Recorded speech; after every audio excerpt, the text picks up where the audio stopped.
everybody, and welcome back to the SPL Season 2 Qualifiers Week 2.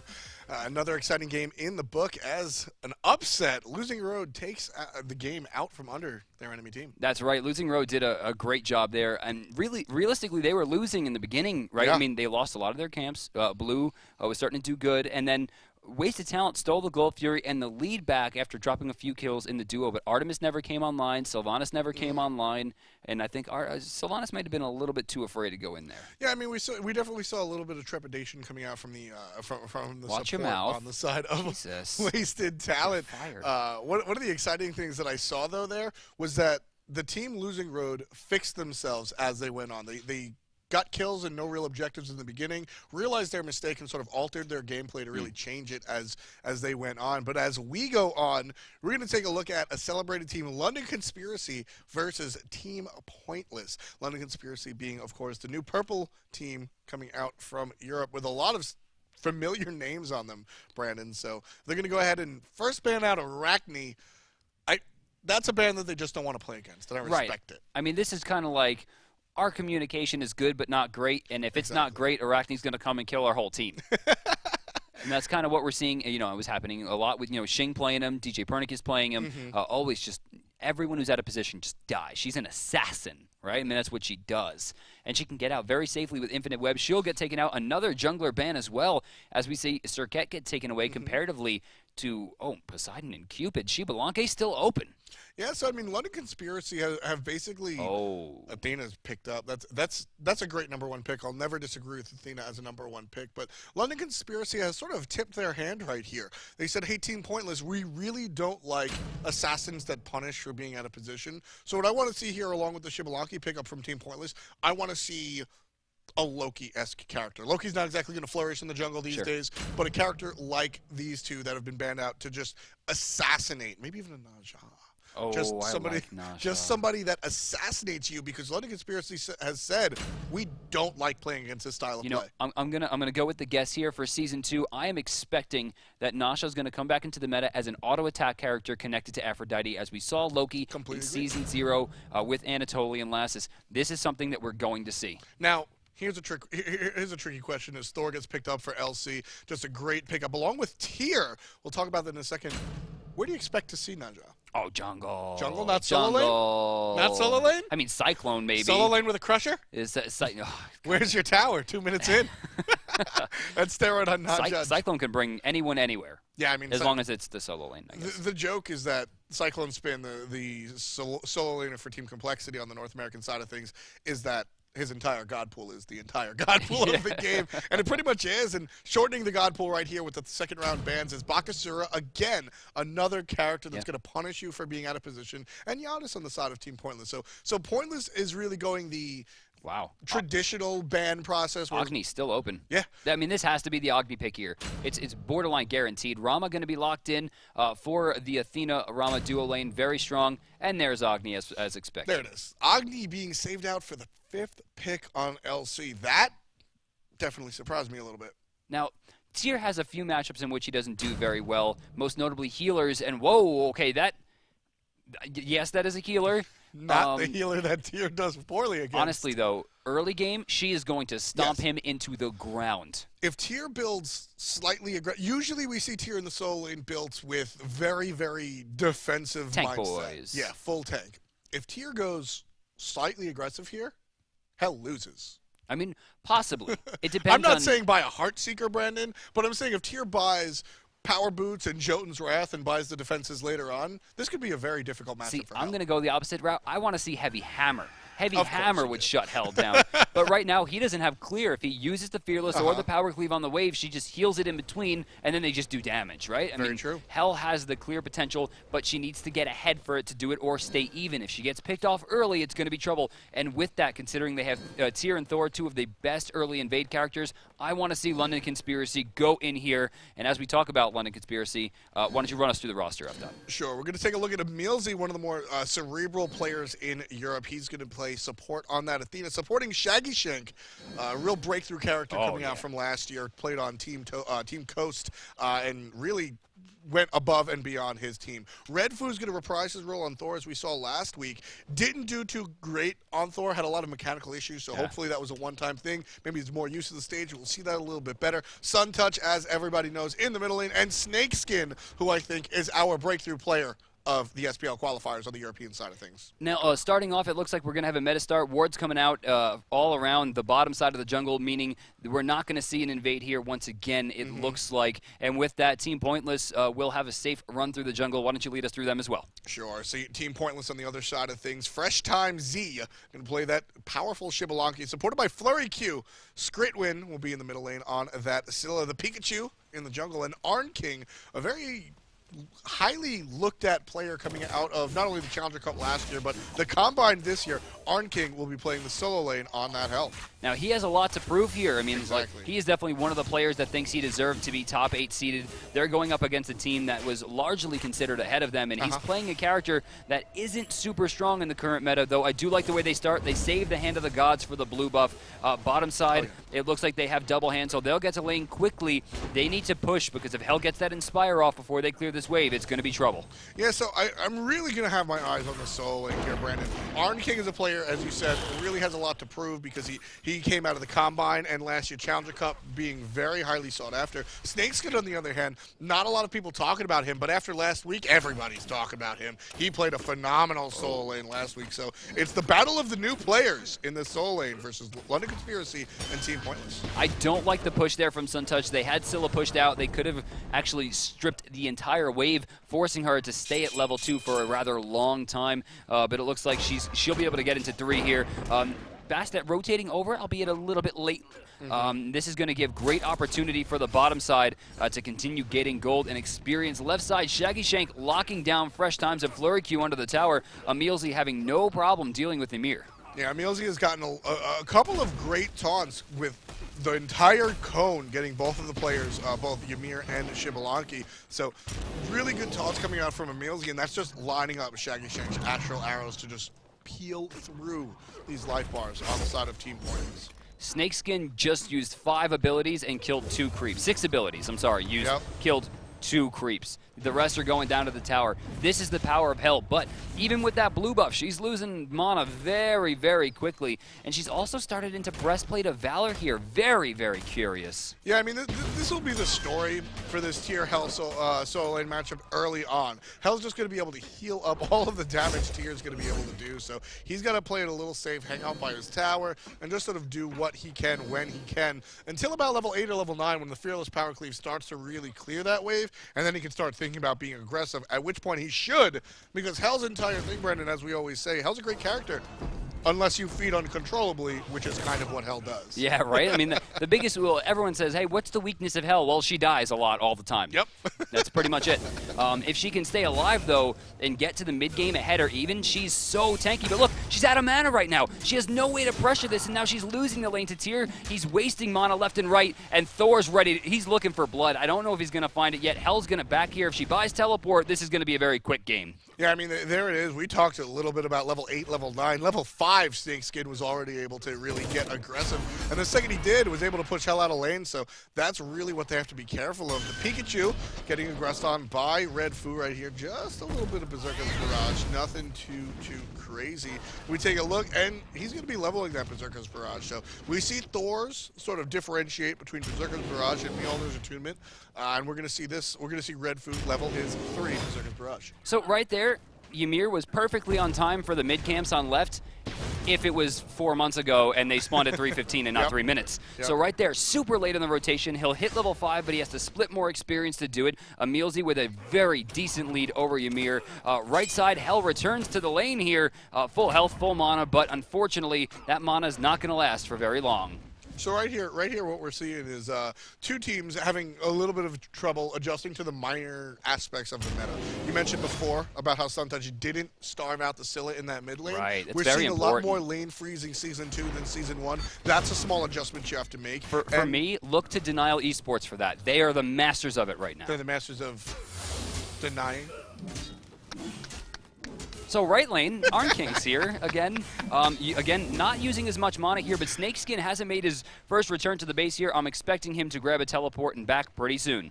Yeah, it definitely has to be something for him to watch out for here. Arn King, level 6, still triple zeros in the slash line, but he started to build these boots. Now let's talk a little bit about this.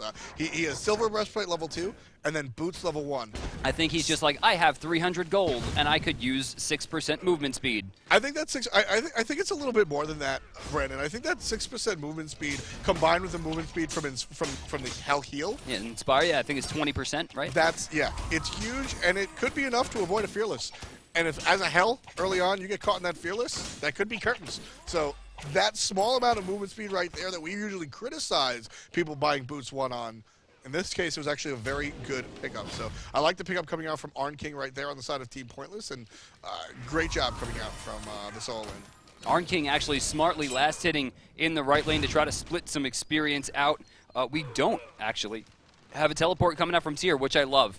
I think teleport hand is a little bit weak. Yeah, it's definitely one of the more weak things. Late game, it just turns you into a pile of goo, right? There's no defense. This, I want to see creeping, or I want to see shell, maybe beads, but I don't want to see teleport. Yeah, no, I mean, teleport is something that you get forced into, really. And if your enemy solo lane is not going to build it, it's sort of like playing chicken, in my opinion, with that solo lane teleport. Your opponent builds it, and you're kind of forced into it. Loki builds it, and you kind of just F6. But it's one of those things where you don't want to build it. You just have to build it when the other guy builds it. So seeing as Hell didn't pick it up, he doesn't have to either. And there's a Fearless. Honestly, she's not going to take too much from this. She'll be able to inspire most of that back out, and she sends out a decent amount of damage herself. But the issue here is both of them have a pretty ridiculous amount of healing. Red power cleave, stance switch, blue power cleave. Yep. Going to bring him back up to full. Arn King a little bit behind there. Yeah, Arn King just, not able to really do too much, but that said, neither is Tier. As we take a look at these mid camps, though, middle lane in a little bit of trouble. Great ultimate coming out from Shibalanki. Oh, Pikachu's low. Provide a lot of damage on the middle Shaggy ground. out of nowhere! Providing the artillery from the left-hand side. Down from the skies come the ultimate, and he claims his first victim in that Bastet. Pikachu, no pressure in the early game. Now, Bastet is a character that is known as the level 5 master. This is why she's strong. Her mid-game is incredible. But you know who's not incredible in the mid-game? Hell. But she's doing decently if Red Fu misses his ultimate by a mile. Big issue there, he attacked where she was and not where she was going. Didn't cut the path off. He'll escape for free. I think Hell gets out of there because of the 6% movement speed coming out from Boots 1. Get out of here. But again, mechanical mistakes by Red Fu. Great thought process, right? Really snuck in that situation. Snakeskin had her controlled. Didn't show up on any wards, but not able to execute right there coming out from Red Fu.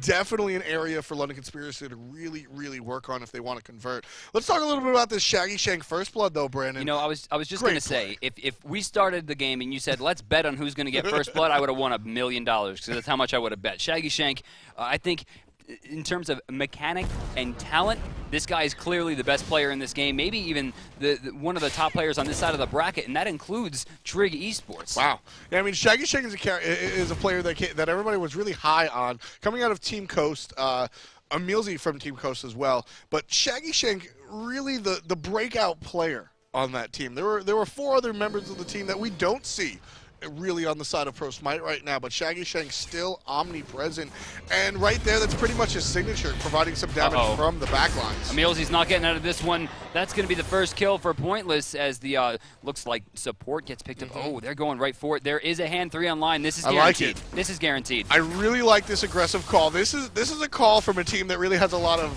veteran leadership, or at least the look of it. Ultimate coming out from Yamir to prevent it, and there it is. Goes to Team Pointless, and Scritwin gets a kill onto his enemy mid laner as well. Battle rages on solo lane all the way from the other side. Arn King kills Red Fu, and as we look on the side of that solo lane, what does Tier get for not coming to the fight at all? About 25% of that tower. So interesting Maybe decision. a wave and a half of experience as well. I mean, honestly, he should have rotated when Hell rotated it. It's definitely a big drop there for him not to have been there.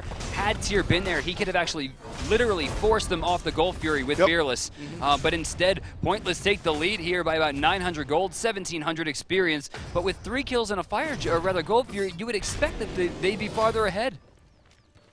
Just a little bit, just a little bit. That said, we just mentioned it. We just mentioned about 20% of that tower, but with the push of that extra wave, Brad, you take a look at that HP on that tower is about 20% left now. So now it's looking a little bit like a better thought process there coming out from the tier on the side of London Conspiracy. Still not the most ideal move, but I don't think it was as bad as it was at first glance. See, with that loss, it's going to be hard for Tier in the mid game because now, in my opinion, given the fact that he's level 11, the highest level on his team, tied with Shaggy, and is going to need to be a frontline presence, he's almost forced into Blink.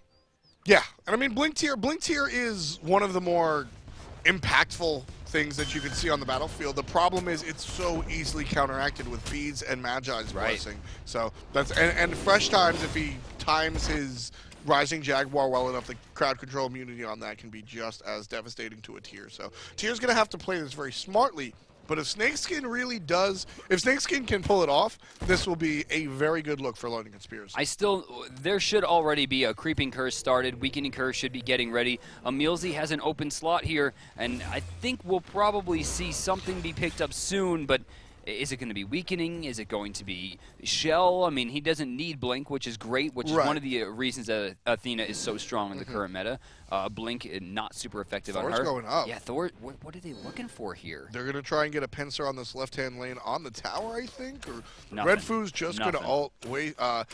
Get miscommunication right there, folks. I guess they wanted to do something as you see the Athena ultimate come out. This is what they wanted. They wanted the all-in. 4 members deep. Shaggy Shane claims the kill, aggressing onto the Shibalanki. He's going to Rising Jaguar out of there, but here comes the other animal. Dead. Cat comes in, gets it down, and Red Foo falls to the wayside thanks to the Pikachu. Cats weren't even out. There it is. She's a monster, but Shaggy Shane cleans up the jungler. Did he hit him in the middle of the dash? Yes. Are you serious? Yes. A little bit of luck, little bit of fate, gonna find it there. Rama's gonna come down, Shaggy's gonna get picked off. They overstayed their welcome to kill Ymir there, and Scylla is a monster indeed. Gonna find 2 real big kills, 7-3 right now. Pointless continues to lead. And that rotation coming out from Team Pointless was major league. London Conspiracy, they threw out the Thor ultimate. If they got the Thor ultimate into the Athena ult, that was their game plan, not able to quite time it up perfectly. But as soon as that happened, Scylla left and trailed behind Suntouch, but because she came when she came,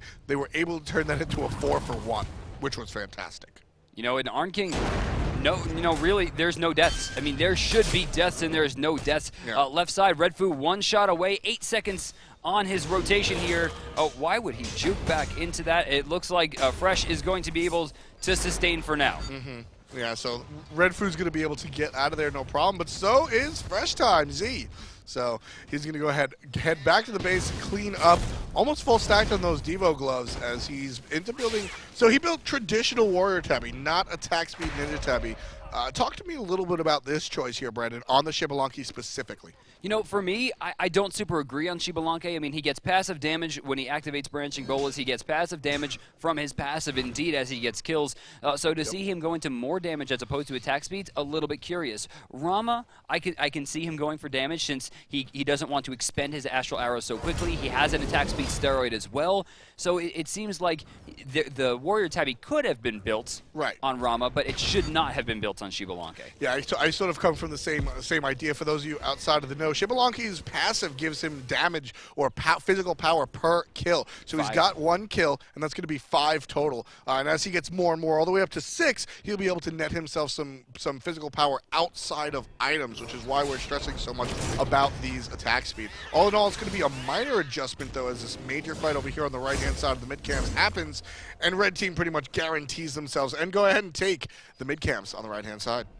So generally speaking, the difference between a top 4 team and like maybe a top 8 team is the late game. Now, most players are very good when you're going to watch them on streams at laning phase because you are guaranteed to enter the laning phase every game. But it's teams who are committed to excellence who find themselves in the end games a lot, fighting teams of higher skill. So are we going to see Pointless be able to get into the end game here? They're jumping deep, and they're going for the Gold Fury. It's getting very low right now, and there's not a lot of pressure. It is reset, though. Big taunt coming out from Emilzy, but his health is getting low, and he's going down. Emilzy gets taken out by the Pikachu. Squirtwind's ult is already gone. Arn King, however, picks up the jungler somewhere in the midst. Fresh Time Z is pushed out, so no Shibalanki left here. Tier finally makes it over to the left-hand side, but he's being chased by 3 members in red. Suntouch trying to provide some distance, but does nothing take a lot of damage, and then backs off. So he saved his solo lane Tier, but Tier wasn't able to impact the way he's supposed to, and now he's looking for it. Coming up here, gets rooted out. No Fearless, well rooted. Team Pointless takes it. There's a Fearless power cleave. Athena's going to come down, but misses all of the damage. Shaggy Shank takes out the Pikachu. They've got to aggress more. They need to get something else off of this, and it doesn't look like they're going to go for it. Pointless manages to steal another one. 2-for-1 trade in kills overall, plus the Gold Fury will extend their lead to 3,500 and then 5,200 experience with their first real lead of the game. Yeah, 14 and a half minutes in, Team Pointless, as you said, puts their foot on the wall and starts climbing up. 9-4 read the kills as well, folks. So although all towers still stand, red team definitely starting to put themselves in position to lead. But here comes Snakeskin, and he might just get the first tower of the game with that push of the minions. Creeps are coming in. I think they're going to be swapped here. Not quite. This one's going to stay alive for at least a little bit while longer. Left side Tier 1s on the blue side are getting very low, and then right side Tier 1 coming out from red very low as well. So about 1,500 gold worth of exploitable objectives right now on the map. Snakeskin and Shaggy Shank looking very, very strong for London Conspiracy. Emilzy with 3 deaths on himself, though he is the support, so that's a little mistelling. Red Foo 0-3-3 and Suntouch 0-2-4 definitely need to see a little bit more from them. That said, I really love the Suntouch build right here, Brandon. We see the Shoes of the Magi from the Bancroft's Talon. We see a lot of deviation. A lot of players not finishing their Tiny Trinket and Bancroft before they build up their stuff. I, however, love it. I think it's the right choice. So Agni just needs to get a little bit more in these team fights, and I think this build could really flourish. I think we'll see the Spear come out next, and that extra penetration is going to help a lot. I mean, even if you count Athena's damage getting buffed as well. Red Foo, I think, is dead. I'm a Monster, gonna find one, still has it as well. Suntouch not gonna take the damage this time, but 2 more drops. Red Foo almost seems out of place in this game. I mean, he has missed a lot of ults. He's not having an effect, and you're getting one of the best junglers in the game, and you're not having an effect, especially where Thor is strong, and that's the early game. Right. It's just not enough. I mean, this is the same problem we saw last week, unfortunately. Red Foo makes some of the right decisions, Brandon. He's usually in the right spot. He's just not doing the right things in that spot. So that's really sort of the problem for him right there. And the problem for London Conspiracy is their duo lane, as Team Pointless just absolutely shreds that Tier 1. That'll be the first structure, or the second structure of the game, as they just took out the middle one. And Team Pointless just coming across the field like a typewriter, going from mid to left. Snakeskin should be able to answer that tower back cleanly. Arn King rotates over. It looks like Snakeskin actually keeping pace right now, 16-16. There is a gold difference, though, of about 1,000, thanks to the fact that Hell has found 2 kills so far and an extra assist, plus the 2 Gold Furies. So there's definitely a big disparity there. Plus, there's also a 1-tower advantage. I like the play from Snakeskin, though. Able to keep his lane with that 1,000 gold disadvantage. And, you know, a lot of that is the Gold Fury. And right here, again, we talked a little bit about the genius of freezing the wave. That's exactly what he's doing here, just going for last hits. My problem, though, is Snakeskin has gone into Sprint. This is not a tier item. I mean, this is not a tier item. He could have went Blink, he could have went Shell, he could have went Creeping Curse, which is definitely the pick that we should have seen, given the fact that there is multiple forms of healing coming out from Pointless. I don't know why we have that. He has the Sprint on top of Stone of Gaia, which isn't providing him too much, and then now going into more defense, he's not going to have enough pressure. Thor's not doing any damage in this game, so it's almost 100% up to Shaggy Shank. I don't see what's going on. Yeah, I mean, it's definitely a little curious right there. I'm going to have to say that's a team choice, not a tier choice. As you said, that's really not a tier ability. We see a lot of Blink, we see a lot of creeping, etc., but seeing the Sprint on tier is not something you really see. So I'm going to say that they wanted a Heavenly Agility, and he was the only one that could pick it up. So I'm going to say it's a team choice, which a lot of the time you see that in the solo lane. I think Agni could have picked it up just fine. I mean, sure. A lot of times we see the utility come out from the solo lane, so I'm gonna have to go that route, because if it's not a team choice, Brandon, it's honestly just a little bit wrong. You know, and F-Dot says it very, very concisely and importantly that this must be a Heavenly Agility. If he builds greater Sprint with this build, I mean, this game is over. Yeah, I mean, that might be a little bit hyperbole, but then it would definitely be the wrong choice. Sprint on tier. Sprint is an item that you use on characters that really flourish with basic attacks. Kali, Hunters.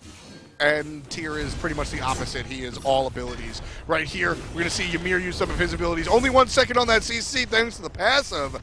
But is tier going to have enough to really be able to deter this as the fight rages on in the backhand jungle? They need to find this Scylla, but Bastet comes in beautifully in the back line, ensuring they can find a big kill here. Suntouch getting very low. Hand of the Gods used right there just to clean up Suntouch. Almost going down, sitting below 100 health as Shaggy rotates over. And somehow Scylla finds that kill in the back line, putting herself in major amounts of danger, but is going to be able to get away scot-free. Yeah, that was a really good blink initiate from Ymir. It just came out unserendipitously while people were using CC immunity. Scylla's gonna get out of there. The swag flip's gonna miss completely. And now we get a good taunt onto them, and Athena claims a life while Fresh Time Z picks up one, Shaggy Shank picks up the other. Both hunters are keeping at their opponent's necks. Blue team gonna retreat underneath their tower, as that wound up being a 2-for-2 trade. It shouldn't have been. It shouldn't have been. Right there, Red Fu hit his first ultimate. Really exciting. Then hit the stun, and then threw out the hammer for the double tap. He hit the return. He didn't hit on the way there. You can't even miss that. Yeah, I mean, I think it's just nerves, because London Conspiracy, you take a look at this team. I don't like that excuse. Just like Gandhi says, if you can't play in front of a camera, if you can't play in front of people, there's no reason to play at a pro level. Oh no, I 100% agree with you. But I'm just taking a look at the roster right here. Emilzy. We talked about how cerebral he is. Amazing player. Smart guy, great player. Shaggy Shank, a little new to the pro scene, but definitely has shown what it takes to He's has the what it newest takes. veteran. Exactly. And Suntouch, a character that's been in Smite since Smite's been in Smite. That's my man. Right? You're not going to pick up somebody that has nothing to show. Right. So Red Fu had to impress Emilzy, Shaggy Shank, and Suntouch. That's true. I mean, There has to be a disconnect between what he does to them in private and what he does to them on impressing tournaments. Emilzy is not an easy thing to do. Exactly. At all. I mean, he is, like you said, very cerebral. He knows the game, so he knows when decisions are bad. But the mechanics right now, it's throwing the game. I mean, they're going for qualifiers and falling out in the top 8. I mean, not the worst situation. It should qualify them into week 3. But if they fall here, it's going to hurt. I mean, it's the same. This is unfortunately the same thing that we saw last week come out of London Conspiracy. So I can only, like I said, I can only hope for London Conspiracy that Red Fu will pick it up, and that has to be their thought process as well. Otherwise, he wouldn't have even gotten an invite to this team. Middle lane, Emilzy got an invite to a pain party. Triple freeze coming out from Ymir, and Skritwin gets a kill before the fight even begins. There's a great knockup coming out from Tyr, but it's not enough. They're going to back up, and only one kill is made, and that's onto the support. And all the while, Shibalanke burning down that Gold Fury. 1,500 extra gold after that support goes down. 6,000 gold lead. This is where things become less of a lead and more of like we dominate this game. 100%, Brandon. 21 and a half minutes in, 14-6 kills. They've got 6,000 gold, and they think 6,000 is enough. They're going to aggress onto the Fire Giant. Already about 50% HP. Snakeskin coming in, trying to make things happen. Here comes Red Fu. Pointless takes the Fire Giant. Pointless takes 2 members of London Conspiracy along with it, and now they're chasing Suntouch. Suntouch doing as much as he can. Hitting like a truck is Shaggy Shank. Athena's forced out because of the dots, and Suntouch has to head on home while Team Pointless ravages this right-hand lane. You know, honestly, this is looking more and more like GG here. Shaggy Shank will take out a Tier 1, likely a Tier 2 as well if there are no backs. Might be able to trade out some of the gold lost here. In fact, he more than likely will. He'll have to back there. He's not going to have the opportunity to go for this. Actually, with the right lane minions the way that they are, I think he might keep aggressing, but Shibalanke smartly returns to the base. I don't think I wanted to see Shibalanke return. I think I would have liked to see maybe Scylla or Hell go back. I agree. That way, you know, Shibalanke can continue pressuring, has much better tower clear. But they wind up trading the gold for that, at least for the objectives. Yeah, I liked it. So let's talk a little bit about choosing who will defend. I like the idea of Scylla returning and defending because you can slow him out you can root him out as well, and that's really your job. Your job is to just provide distance. Your job is just to stall. You don't need to kill him. Better, just putting the crush down in front of the minions and blowing them up before they get in stops the push completely. Rama cannot tank that tower. That said, we're making a criticism that doesn't really matter as Team Pointless continues to put pressure in the lane. This time down the middle lane. What was that? Ymir just wanted to. Did he sneeze? Freeze. Yep. God bless. Sneeze freeze. Rom has actually came back as we saw Shaggy Shank pushing up the left, decides better, and wants to defend this Phoenix. Oh, pushing forward here. It looks like they're going in. Scylla finds it pretty good, but we actually get a 4-man taunt there. Not much gained. Huge cleanse coming out from Hell, and they're able to get out there. A lot of beads usage possibly as well. Let's take a look-see. Yeah, Scylla using the beads. Not Phoenix damage too much there. Shaggy Shank trying to push her forward. Hell taking a lot, but the Phoenix should go down. No, it's still sitting pretty. Still standing tall, but here comes the ultimate coming out from the Scylla. Cleaned up by the Pikachu. Red Foo's going to go down. They're pushing the fight. Shaggy Shank's going to fall as well. Is this GG? 3 members of London Conspiracy already down. Amelia and Snakeskin the only ones up, and the only ones up for 30 full seconds. They're going to continue fighting, Brandon. Team Pointless finally takes down the Phoenix. 50,000 to 60,000 gold. You know, they might be able to fight this, Brandon, but with 18 seconds left, they think they're safer, better off going for the Phoenix. I actually agree with this. And Snakeskin, again, trying to do as much as he can, but there's just not too much. He uses the Fearless directly into the wall. He's slowed. He's burned. Fresh Times finding another kill. That's going to be a 5th one, adding another 5. Why are they backing off? Well, they're backing off right here. Red Food just spawned. He's level 14. Sun Touch just spawned. He's level 16. I mean, that was a kill there. Well, so basically there were 2 options here, Brandon.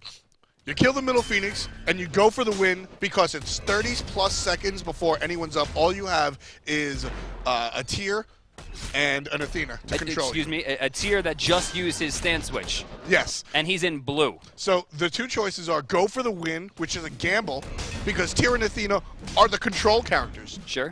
So they're the ones that can actually stop you. Burst characters, when it comes to it, are probably not going to stop you killing the Titan. But when they can taunt you off of it and Fearless you off of it, that's a different story. The issue is that there was no Fearless for at least 8 seconds. Right. So maybe a little bit of an oversight there. But your 2 options were kill the middle Phoenix and go for the win, or kill 2 Phoenixes. I actually really like the passivity right here and going for the 2 Phoenixes. I liked it a lot. Redfoo could be in some trouble here.